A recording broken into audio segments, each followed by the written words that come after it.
What is with these creepy interviews? They're just crying, shaking, and stroking each other. Ariana's like age regressing in real time. My favorite color is 5. And Cynthia's trying to breastfeed her. What am I watching? Why are they even airing this? So videos of old interviews with Ariana Grande and Cynthia Erivo are circulating again, along with some new clips, and they have once again got people asking themselves, what is up with Ariana and Cynthia when it comes to the press tours? It seems they weren't even fully doing them, as Cynthia apparently had laryngitis, and so she wasn't able to actually do the interviews. And so Ariana decided that she was also going to refrain from doing any interviews in solidarity with Cynthia. I personally found this hilarious because it reminded me of the scene in the first Wicked where Ariana's character Glinda declares that she's gonna change her name by dropping the A in her name to show solidarity with the animals. Happy now? Personally, I did actually watch the first Wicked movie and I enjoyed it, and I very much plan on watching the second one. Despite being interested in the films themselves, I never really got into the Ariana and Cynthia law, and boy, do I feel like I have been missing out. So I decided to catch up on it and have a look into what's going on there, especially after seeing all the people making videos and discussing how there's something sinister going on between Ariana and Cynthia. There's something weird going on within their relationship. What is up with the cast of Wicked people? Keep asking people, speculating that they have some kind of... People online have been spinning wild theories about these two. Everything from a secret romantic lovers relationship to some kind of deep codependency, or even that they're trauma bonding, like there's some hidden storm between them. Then folks start asking, why are they so slim? Why have they lost so much weight? And honestly, the whole thing caught me off guard because I had no idea where any of these theories were coming from. So I went digging into the Ariana Grande and Cynthia Erivo lore, and I swear I was laughing non-stop. These two are unintentionally chaotic in the funniest way, and I couldn't look away. This morning, I was cracking up at this one interview where Cynthia is crying, and Ariana tries to comfort her by gently holding onto her singular finger. The drama of that tiny gesture is unreal. I had no clue that moment even existed, and I don't know why it hit me so hard, but I was absolutely losing it. My baby was staring at me like I had completely lost my mind, with her little eyes full of concern. But what really grabbed my attention is how much hate and criticism these two have gotten online, which I never understood. And that curiosity is exactly what pushed me into this deep dive into their whole storyline. From what I've found, people have been irritated with them since before the press tour even started. There was already drama brewing around Ariana being cast as Glinda in Wicked, and the internet had opinions before she even stepped on set. A lot of people were not thrilled about Ariana being cast, saying she just wasn't the right fit for the character. Most of the backlash came from folks comparing her to Kristen Chenoweth, who played the original Glinda in the Broadway version of Wicked, and insisting Ariana's voice is not the same and it's not the right tone. Fans were convinced she was going to ruin the songs before she even opened her mouth. Honestly, I think this is classic fan behavior, because it happens every single time a remake drops. Anytime a new actor shows up and they're not a carbon copy of the original, people get dramatic and start analyzing every tiny difference like it's a crime scene. And if anything, this just adds fuel to the point I made before about race swaps. Sometimes it's not even about race at all. It's about fans clutching their favorite versions so tightly that any change rattles them. Here we have two women who are both white, yet people still had a massive issue with the casting, which shows it's not always about identity. It's about fans hating when you touch their beloved characters. We're creatures of habit, okay? We just don't like things changing. And that energy always shows when a new face steps into an iconic role.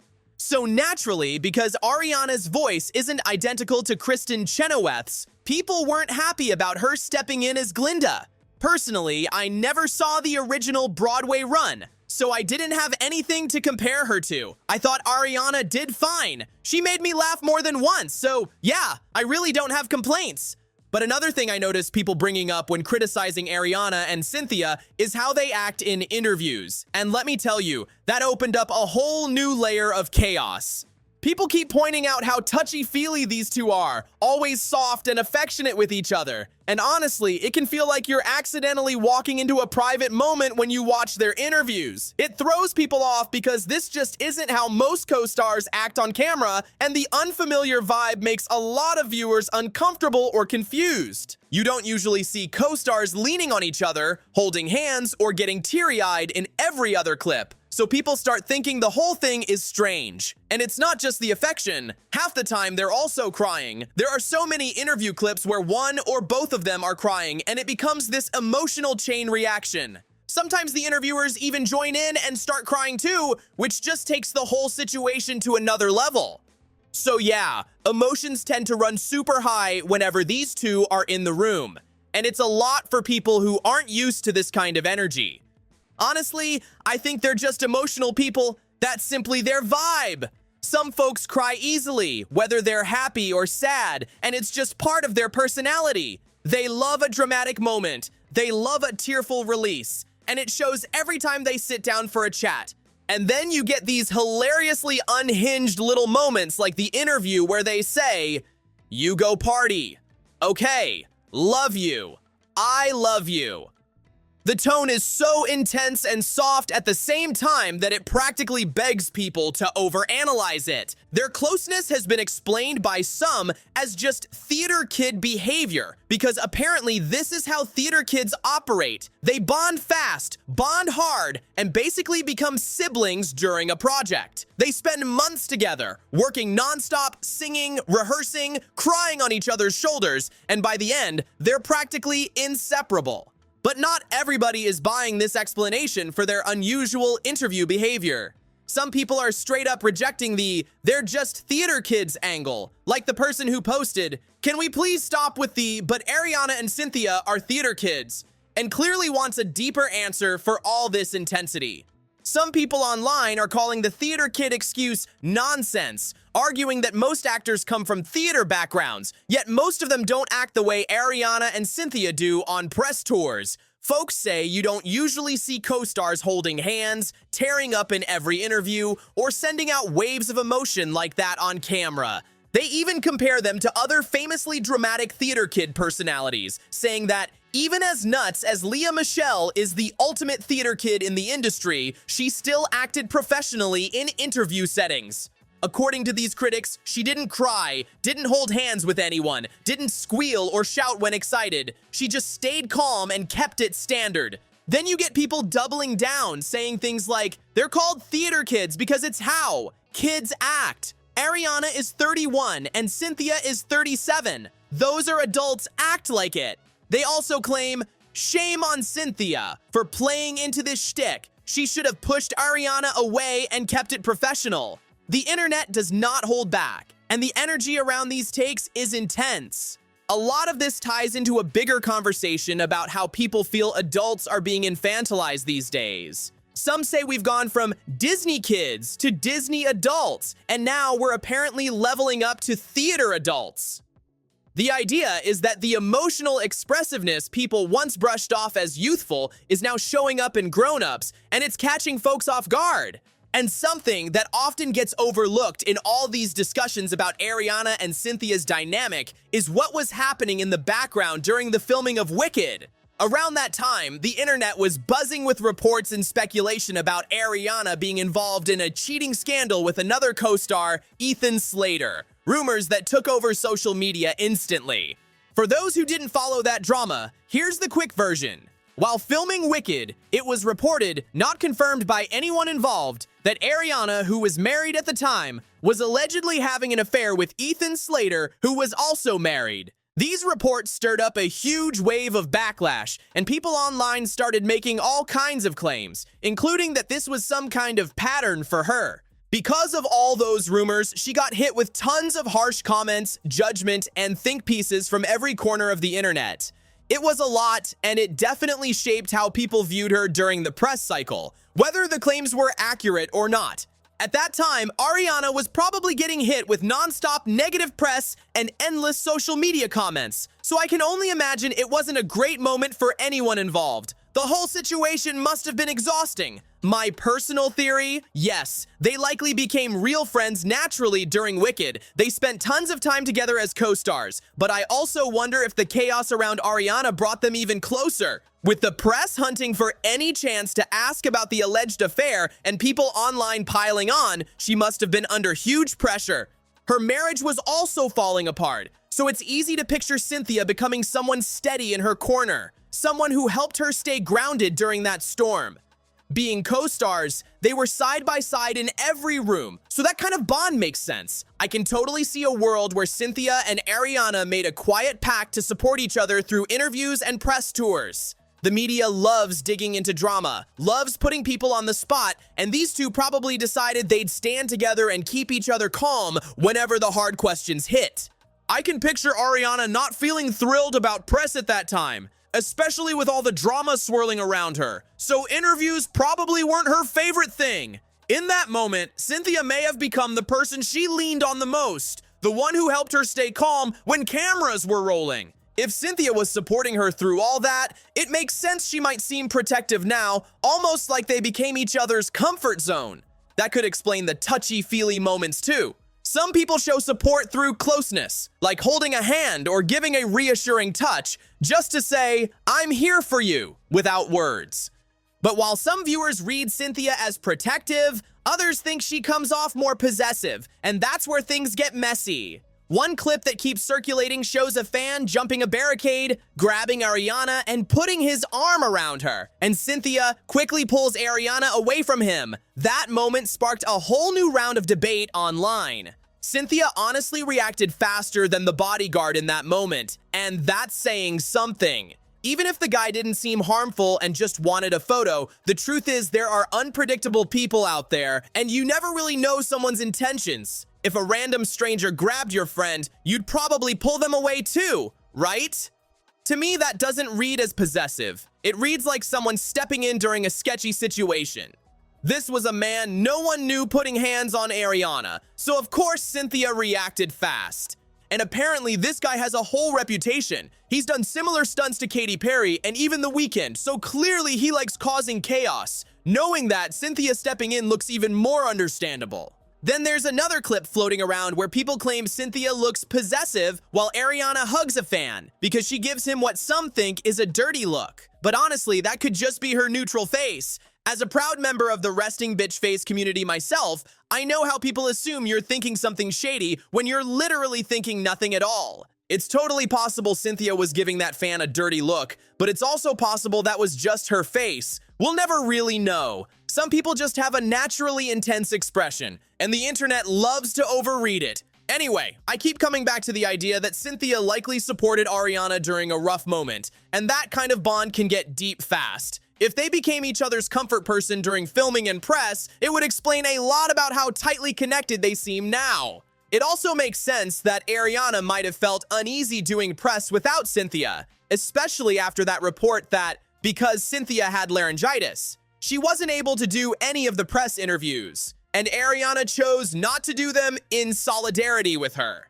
If you rely on someone emotionally through months of work, suddenly going solo can feel off. People also keep pointing out how affectionate they are, holding hands, touching faces, hugging, and yes, some find it strange, but plenty of female friendships are just naturally high affection. I've seen girls act like that platonically with zero romantic meaning behind it, and it's just their style. Even though this level of closeness is more common among younger friends, some adult women are like that too.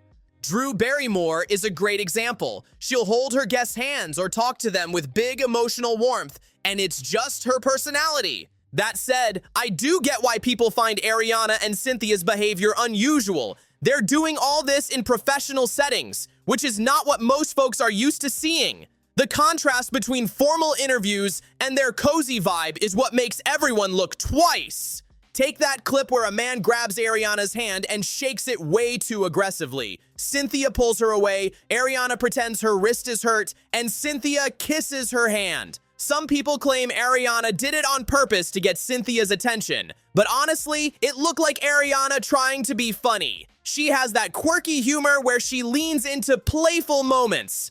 When she accepted that award and pretended it was super heavy, people jumped on her again, saying she was trying to act like a soft, delicate little flower. Some claim she infantilizes herself, but honestly, it looked like she was just cracking a joke. The same goes for the wrist bid. I really think she was chasing a comedic moment.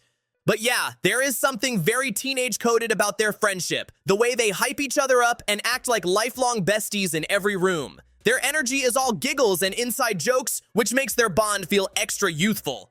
Take that Kelly Clarkson interview where they talked about the tattoos they got together. They were glowing like two friends who just pinky swore forever. And people definitely blew the tattoo thing way out of proportion. Sure, it's not something I'd personally do. I've never loved a project enough to ink it on my body, but for them, it clearly meant something special. I heard you got tattoos. I know that you love tattoos. I do too. But Yes. and I didn't. Y'all all got. You got tattoos like a Yes, bunch, we right? did. Yeah, Yes. We did. We have both. Where are they? What are they? On our hands. We have for good on our hands. Yes. And they. Now that's here in we like. go. We got them on opposite, so when we hold hands, they touch. It's so crazy. It's ridiculous. We have our, It's a our lot. puppies. We have a our lot. poppies. Oh, I love the poppy scene. We have You our- have your broom under I have my here. broom. This one. Oh, broom is here, and then hat on there. Girl, Hat that is broom there. scene. Oh.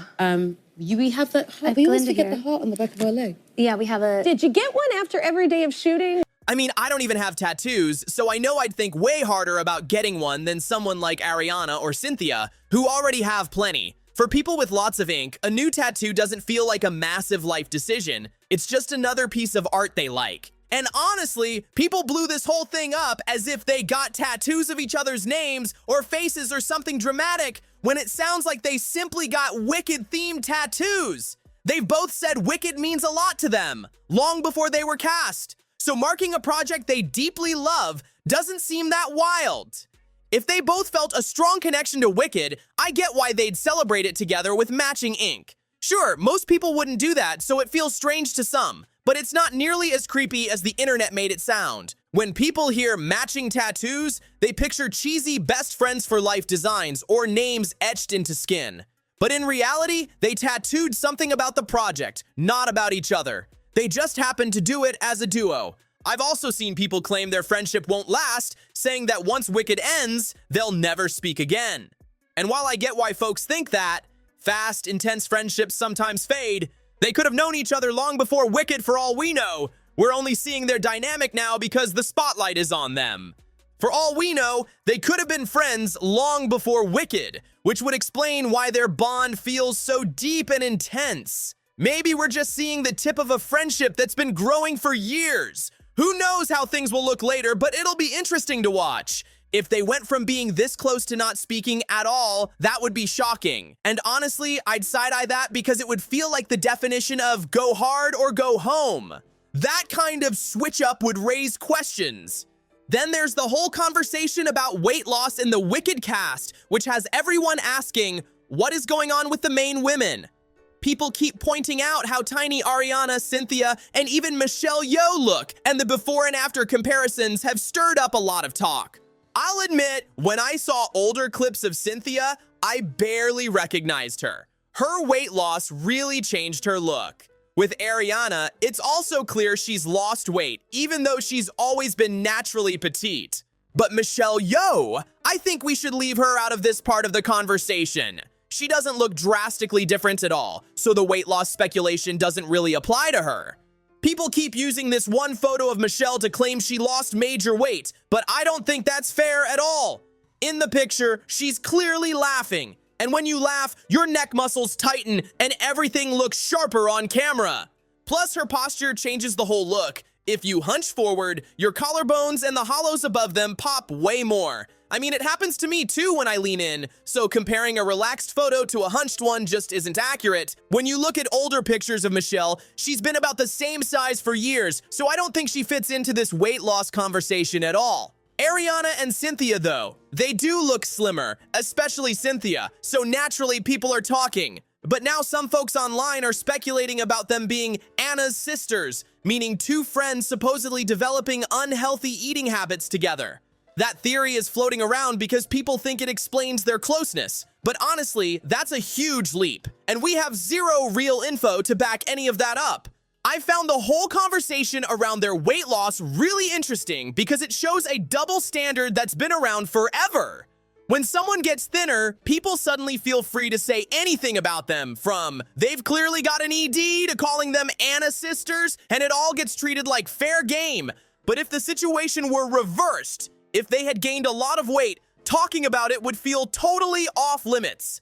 There's just something about thin people where the usual social rules don't seem to apply, and suddenly strangers think they can diagnose someone's health by sight alone. If it's acceptable to speculate in one direction, then logically, it should be acceptable in the other. But I'm not a fan of that double standard. Yes, Ariana and Cynthia do look smaller than when Wicked began, but as for why, I have no clue, and I'm not going to assign them disorders or motives when we simply don't know. Hollywood also seems to be drifting back toward a skinny-focused beauty trend. A lot of people are losing weight. Many are using things like Ozempic, and the pendulum looks like it's shifting again. It would have been nice if it had settled somewhere in the middle, where people aimed for healthy and balanced instead of extreme swings. Anyway, to wrap things up, I do think Ariana Grande and Cynthia Erivo can be very OTT in interviews. They're eccentric, dramatic, emotional, and totally chaotic together. But honestly, I don't find them annoying at all.